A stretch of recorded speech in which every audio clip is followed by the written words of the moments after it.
Thank you, President. My question is to the Minister representing the Minister for Social Services, Senator Fifield, because I understand there's no longer a Housing Minister.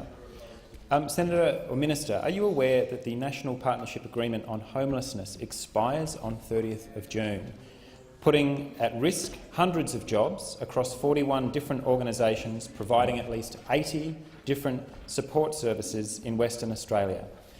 Minister, are you aware that Mission Australia has calculated that without essential funding under this agreement— President, there's a lot of shrieking going on. Order. Order. Order. Senator Ludlam. Thanks, President. Minister, are you aware that Mission— Order. Thanks, President.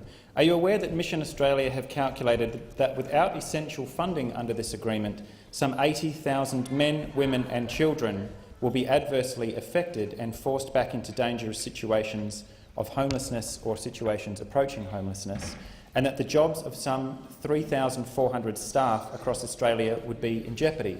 What is the Australian government doing to resolve the situation? The Minister representing the Minister for Social Services, Senator Fifield. Thank you, Mr President. The government acknowledges the positive impact that the sector provides for vulnerable Australians and the important role in reducing homelessness. But I do need to point out that the previous government terminated NPAH funding beyond 30 June 2014 and did not provide for homelessness funding in the forward estimates. There was no provision for NPAH funding in the pre-economic fiscal outlook in August 2013, issued by the former Treasurer. The government is aware, obviously though, that this has created significant uncertainty and difficulties in maintaining staffing levels and continuing the same level of support services. Significant funding decisions will continue to follow the budget process, and these decisions are announced in May. The government will work to ensure that there is certainty for the sector as soon as is possible. Mr President, this is a situation that those of us on this side of the chamber who are now in government have found portfolio area by portfolio area, where the previous government did not make adequate funding provision, where they did not put funding into the forward estimates. Obviously, this government has an immense fiscal challenge. Pardon me. Obviously, this government has an immense fiscal challenge, and we are endeavouring to prioritise. We are endeavouring to frame a budget that can see that the core business of government, the core functions of government, do receive the funding resources that they deserve. I do acknowledge, obviously, that there is some uncertainty in this sector at the moment, and the government is working hard to resolve that as soon as possible. Senator Ludlam. Thank you, President. I might just ask Senator Fifield if he can check. Would hate to accuse him of misleading the Senate. The funding was not terminated. You might like to correct the record, Senator Fifield. Can the minister explain who?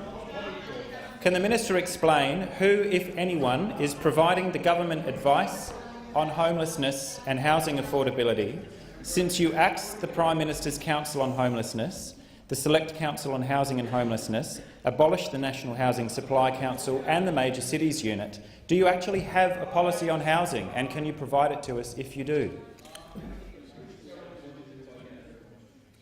The Minister.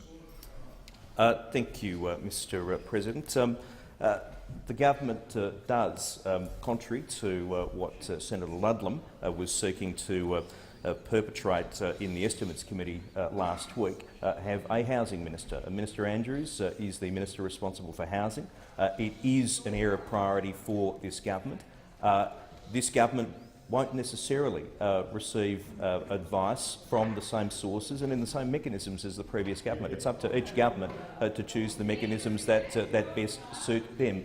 As Senator Ludlam would be aware, there was a decision of COAG to rationalise the number of ministerial councils, I think from something of the order of 20 plus down to about 8. I think I hear Senator Bett saying 22 down to about 8. While there will not be a dedicated ministerial council on housing, the federal housing minister will still work extremely closely with his state counterparts on these important issues.